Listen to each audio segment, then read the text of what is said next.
Office के सामने एक चाय की दुकान है। ठीक है, तो हम लोग चाय पीने जाते थे। पहले तो वो कैश लेता था या वो महीने का हिसाब कर लेता था। अब वो बोलता भैया आप क्यूआर कोड लगा दिया, मैंने स्टिकर लगा दिया है, अब हमको उसमें पेमेंट कर दीजिए, स्कैन कर दीजिए। अब हम लोग स्कैन कर देते हैं, उसके पास उसका पैसा पहुंच जाता है। He is very happy.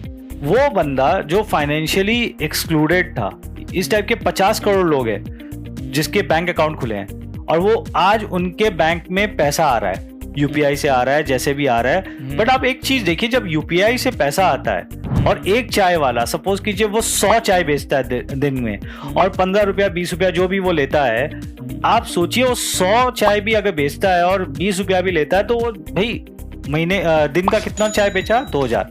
महीने का कितना चाय बेचा? 60,000। और 12 महीने का कितना बेचा? 7,20,000। 7 लाख पकड़ लीजिए आप। तो उसकी 7 लाख की कैश फ्लो हो जाती है। पहले वो कैश फ्लो क्या था? कैश में था। अब क्या है, वो बैंक में आने लग गई। तो उसकी क्या हो रही है? बैंकिंग हिस्ट्री बन रही है, क्रेडिट हिस्ट्री बन रही है। अब कोई भी बड़ा बैंकर आता है, वो देखता है अरे भाई ये चाय वाले के तो 6 लाख रुपए का, 7 लाख रुपए का तो कैश फ्लो है साल का, इसको तो मैं 10 लाख का लोन भी दे दूं तो मेरे को कोई टेंशन नहीं है, इसका कैश फ्लो है, वो मेरे को सर्विस कर देगा। Now that person has become credit वर्दी। जिसको उसको कोई क्रेडिट नहीं देता था, जिसको उसको कोई टच नहीं करता था, आज वो मेन स्ट्रीम में चला गया है, फाइनेंशियली इंक्लूडेड हो गया है, उसको क्रेडिट फ्लो मिलने लग गया है, क्रेडिट हिस्ट्री बन गई है उसकी। और आज उसको जब क्रेडिट मिलता है सस्ते ब्याज दर में तो वो एक्सपैंड कर रहा है। तो आप सोचिए ऐसे 50 करोड़ लोग जब वो एक्सपैंड करते हैं तो हमारी इकोनॉमी कहां जाएगी? मतलब ये 50 करोड़ लोग बेंच में बैठे हुए थे, they were not the part of the economy, now today they are the part of the economy. हम चंद्रयान में हमने 7 इंजन लगाए, 7 प्रपोल्शन लगाए और चंद्रयान को मून में भेजा।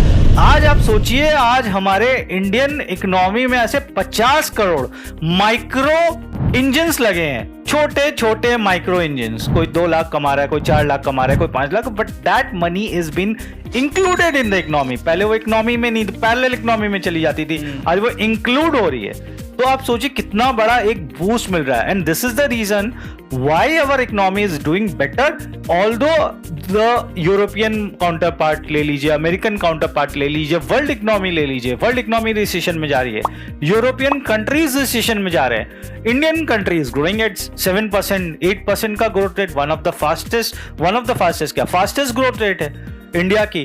We are completely insulated from the world. अभी आप देखो, क्योंकि ये छोटे छोटे जो इंजन्स की मैं बात कर रहा हूं ना, वो प्रोपेल कर रहे हैं इंडियन इकोनॉमी को, तो वो उस तरह से जा रही है।